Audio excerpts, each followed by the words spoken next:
Magandang araw mga kaibigan.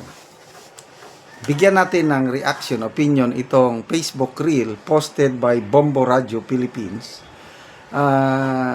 Nakakagulat, ano?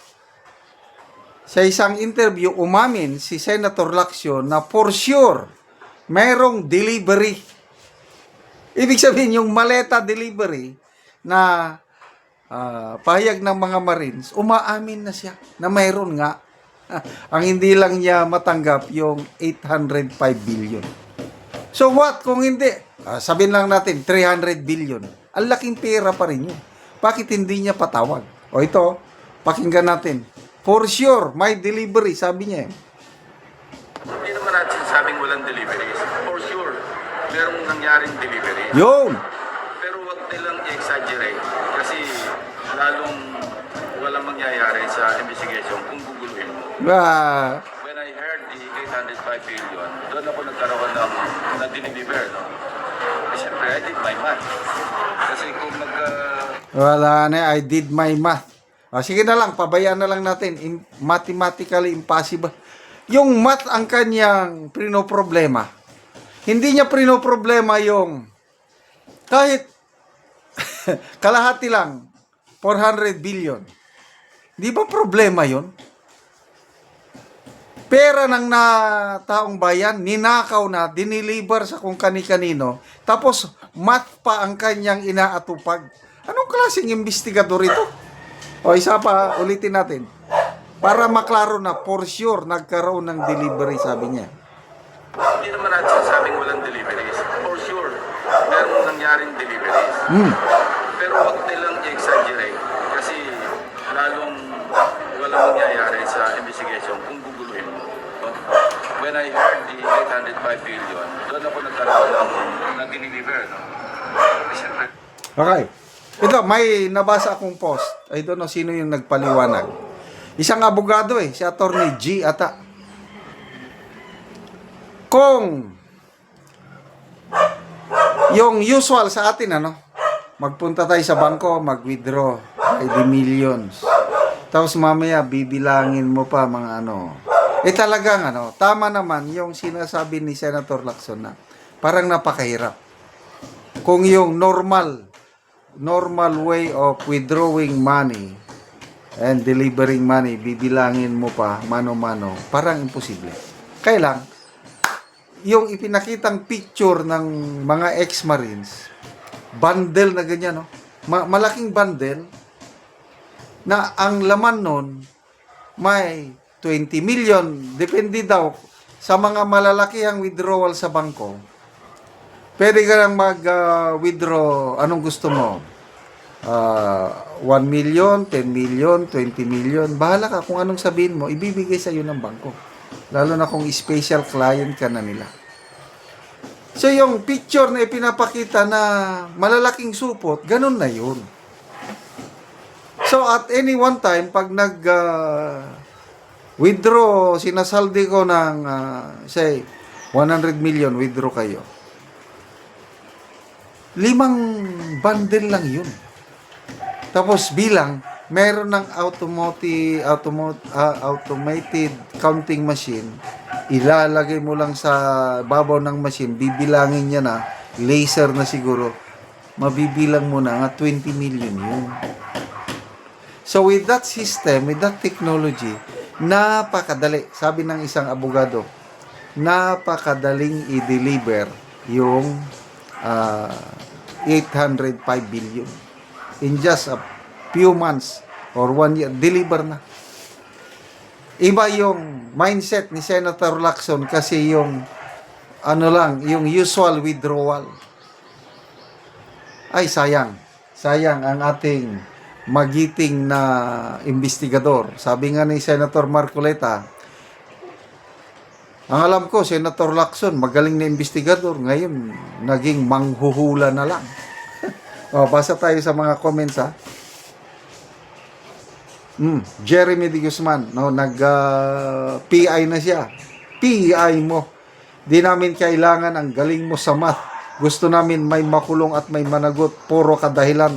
PI. Daming galit na dito kay Lacson.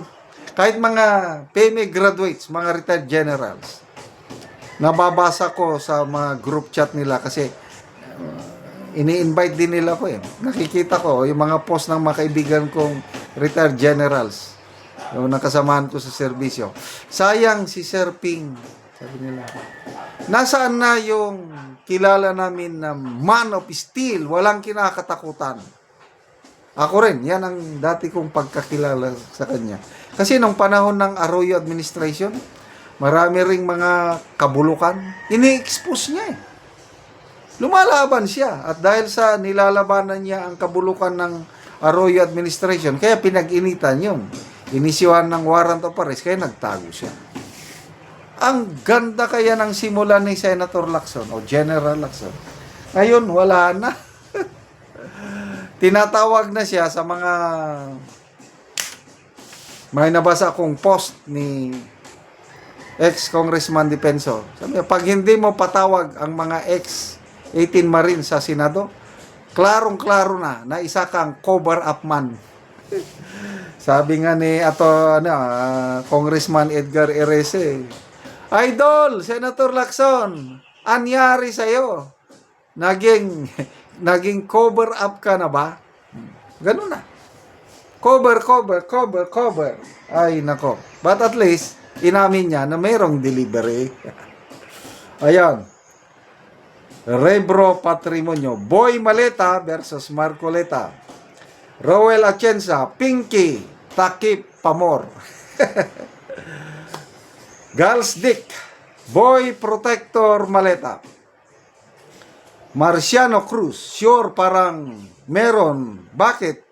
Tinatago mo pa, tawagin mo ng 18 kasi gusto nila magsalita. Kaso, kinasuhan nyo. Wala pong problema sa kaso na isinampa sa mga Marines. Hindi yun magpa-prosper, I tell you. Kasi nga, ako, naniniwala ko nagsasabi sila ng totoo based sa kanilang experience.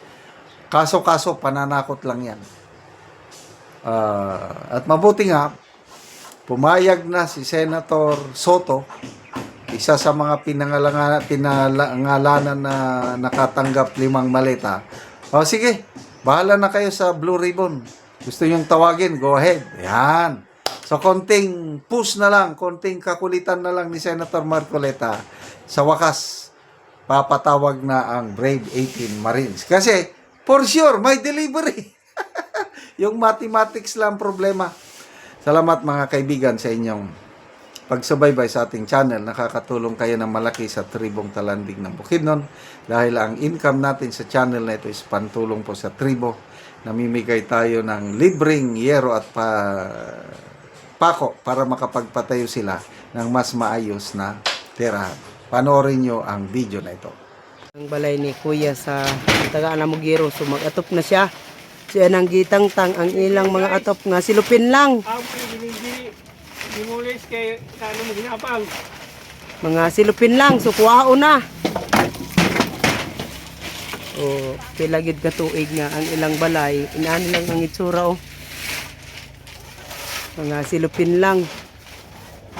Ano ni ang ilang kahintang o. Makita gid nato nga lisod yun kaya ang ilang pagtuig.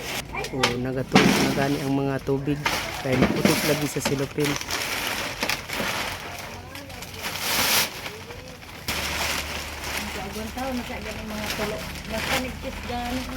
So mga gabok na gid kaayo ang silupin oh. Ang mga tubig oh. So ang inyong gabuhaton ra Nicole kada naamoy makita nga silupin inyong iatop. Oo, ana lang. Iatop then mulagi magulan ay. Mulan ga maputos gyapon. Dapat ligira ni kilit sana og buntag ko na lang gay ni kitas. Silupin. Ilang mga kusina. Sabang tangon ang atop pero ang tubig oh. Atop nga silupin lang. Apahan ka naman.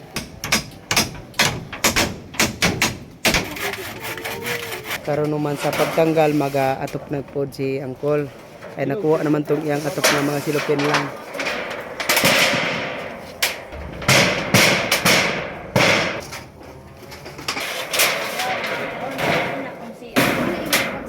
O karon human na gyud ang pag-atop sa balay ni Uncle. So maayo na gyud nga tan-awon oh. So maayo na gyud. Salamat sa nagtabang sa sin o salamat sa Ginoo nga siya ginagatag sa amo o nagiya sa nagatag sa sin. Nga wala na ito nga mong gikuha ni silupin. Umayo na. Oo. Hindi ko kayo pasalamat sa nagtabang sa amo na sa Ginoo. Salamat kayo ko. Umaayo na gyud ang atop ni Uncle karon.